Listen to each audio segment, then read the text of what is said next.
కళ్ళు మూసుకొని ఈ ఈజీ ఇంటర్వ్యూ క్వశ్చన్ ని సాల్వ్ చేయవచ్చు. సో మన క్వశ్చన్ ఏంటిదంటే, ఇప్పుడు మనకి 2 స్ట్రింగ్స్ ఇచ్చాడు, ఎస్ ఇంకా టీ. సో మనం ఏం చెక్ చేయాలంటే ఇవి 2 ఆనగ్రామ్స్ లేదో చెక్ చేయాలి. ఆనగ్రామ్స్ అంటే ఏంటిదంటే మనకి 2 స్ట్రింగ్స్ లో సేమ్ లెటర్స్ ఉండాలి plus same number of times రావాలి. అంటే ఇక్కడ చూడండి, ఇక్కడ ఏ ఎన్నిసార్లు వచ్చింది, 3 టైమ్స్ వచ్చింది, ఇక్కడ కూడా 3 టైమ్స్ వచ్చింది, జీ ఒకసారి వచ్చింది, ఆర్ ఒకసారి వచ్చింది, ఎం ఒకసారి వచ్చింది 2 స్ట్రింగ్స్ లో. కాబట్టి ఇవి 2 ఆనగ్రామ్స్. కానీ ఇక్కడ చూడండి, ఇక్కడ టీ ఉంది, ఇక్కడ టీఏ లేదు. సో అందుకోసం ఏం రిటర్న్ చేశాడు, ఫాల్స్. సో ఇది మన క్వశ్చన్.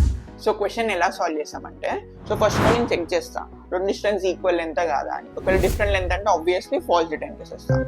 తర్వాత నేను ఏం చేస్తానంటే ఒక కౌంటర్ తీసుకుంటాను. సో 26 అంటే ఎందుకు తీసుకున్నానంటే మనకు మాక్సిమం 26 ఆల్ఫాబెట్స్ కాబట్టి, సో ఈచ్ క్యారెక్టర్ ఎన్నిసార్లు వస్తుందో దాన్ని కౌంట్ చేస్తున్నా. సో ఫస్ట్ ఆఫ్ ఆల్ ఏం చేస్తున్నా, కౌంటర్ని మన S/I తో ఇంక్రిమెంట్ చేస్తున్నా. తర్వాత నేను ఏం చేస్తున్నా, మళ్ళీ ఒకవేళ T/I వచ్చింది అనుకోండి, డిక్రిమెంట్ చేసేస్తున్నా. సో లాస్ట్కి నేను చెక్ చేసుకోవాలి, నా కౌంటర్ మొత్తం 0 ఉందా లేదా చెక్ చేసుకోవాలి. ఒకవేళ ఒక్కటనే నాన్ 0 వచ్చిందా నేను రిటర్న్ ఫాల్ చేసేస్తాను, లేకుంటే లాస్ట్ రిటర్న్ ట్రూ చేస్తాను. సో ఇలా సాల్వ్ చేస్తాం క్వశ్చన్ని. సో ఇంకా మంచి ముచ్చట్ల కోసం పేజ్ నెంబర్ ఫాలో కొట్టేయండి అండ్ మీ ఫ్రెండ్కి షేర్ చేసేయండి. Thank you.